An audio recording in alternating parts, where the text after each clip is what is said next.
is another important training tip from Identify, Point, and Fire. This is Jodi, one of our senior students. Women in particular need to train for that dynamic, critical incident in case it happens. We will always train in context, which means training in a realistic way. Please note in this 2-hour training session the intensity, diversity, and the comprehensive nature of the session. We're going to be starting out with 15 feet away from those targets. We're going to go through various drills. The challenge, though, is that looking at your degree of comfortability, how many of us have dummy rounds or snap caps? If we don't tap and we rack, what may happen? Double feed, okay? We get a double feed, lock the slide back, strip the magazine out, clear it, get the gun back in action. High center chest, point shooting, don't use your sights. And the question is going to be, how fast is fast enough? How fast is too fast? How slow is too slow? And find that medium. You're going to be able to make that judgment. That's your responsibility.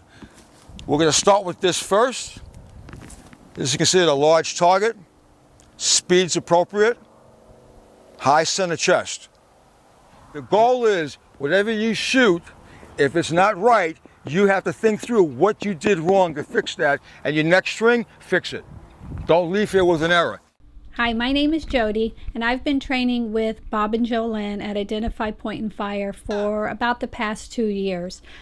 During that time, I have received so many hours of training, both in the range and outdoors, like we are here at POPs. We were at POPs for approximately 2 hours, probably went through 250 rounds each, and received almost one-on-one instruction. There were 6 of us on the line, 3 behind us giving individualized critiques and suggestions. Here we are using the isosceles fighting platform, and we are point shooting and not aiming. We're also reloading closer as Bob instructed previously. This is Jodi's grouping.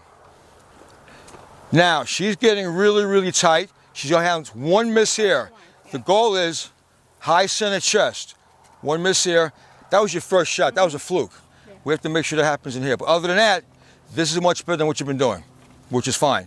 Comfortable, uncomfortable? Well, it's a little different with the end. Right, you've changed in your carry position, which is fine. And that's, but even though you're not outside the waistband, you're inside, you seem to be shooting better. That's working it. That's excellent.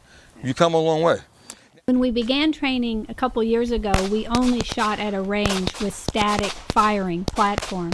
Now we're outside, we're moving around, we're flinching, trying to recreate what might happen in the real world. On contact, either go left or right. Let's go to the left, flinch, up, orientate, headshot. You break the shot. Assess, move that leg out the way, and come back and reholster. In the real world, we might get knocked down and have to shoot from somewhere other than standing. Here we're shooting on our knees. 9! As you can see, we have now changed the target and we are working on a precision drill. The size of the target determines the speed, and now I'm actually sight shooting and not point shooting. There are 4 separate drills that you're seeing, and these are all precision drills where Bob stands behind us and calls out a number. Our string of shots is determined by us. Each string is supposed to be different. The amount of training that we get in a 2-hour span cannot be duplicated. Here's the challenge. This shift in your stance will give you more stability. A slight cant, we want you to engage your shoulder blade and lock it down. There's where your stability is coming from, here and here. Lock it down. Make sure your reactive support hand is placed in a secure position. One-handed shooting was a concept that Bob and Jolyn introduced to us just about a week ago. Bob and Jolyn are always trying to bring us new, innovative drills that represent what could really happen to us in real life. If there came a time where we had to shoot with one hand, we better be prepared, and these are the types of drills that will get us there. Continuing on with the real life drills, here we are shooting with one hand from different firing platforms.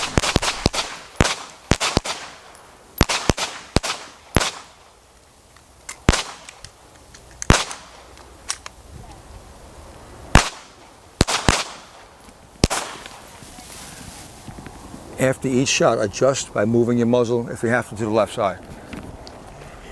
Now, as you're going through the process, you're going through self-evaluation. If your target was high center chest and you're dropping low, the question is why you're dropping low.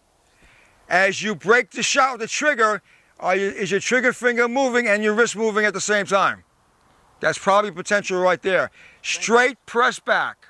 Straight press back. Yep, you got it. Now, Jodi raised the question. Some of her shots, as she was breaking it with one hand, was going to her right. Between shots, if you see that, move your muzzle to the left to compensate. Make an adjustment till you get used to what you're doing. It'll come in place.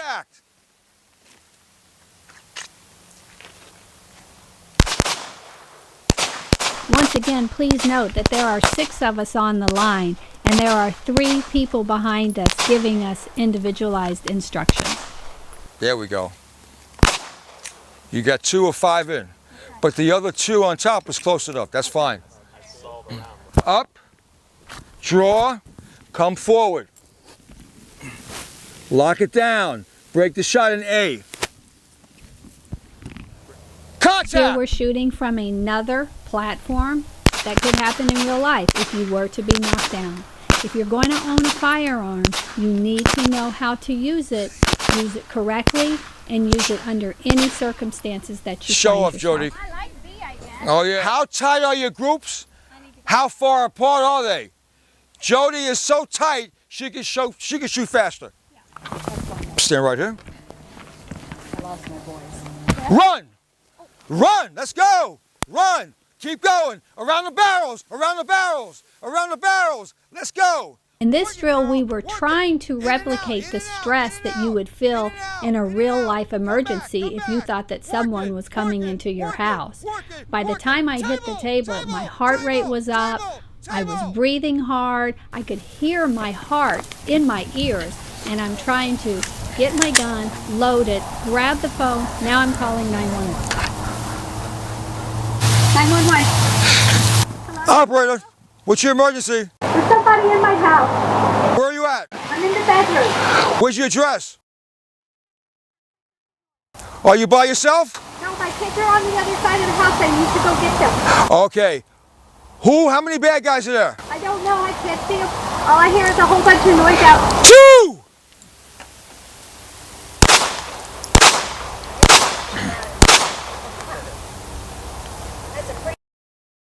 Remember, training will not be a single session, but part of an ongoing process. This needs to be done to expand our abilities, and as we do that, expand the context in which we train. We hope that you've enjoyed this video, and if you have any questions or wish to contact us, please do not hesitate.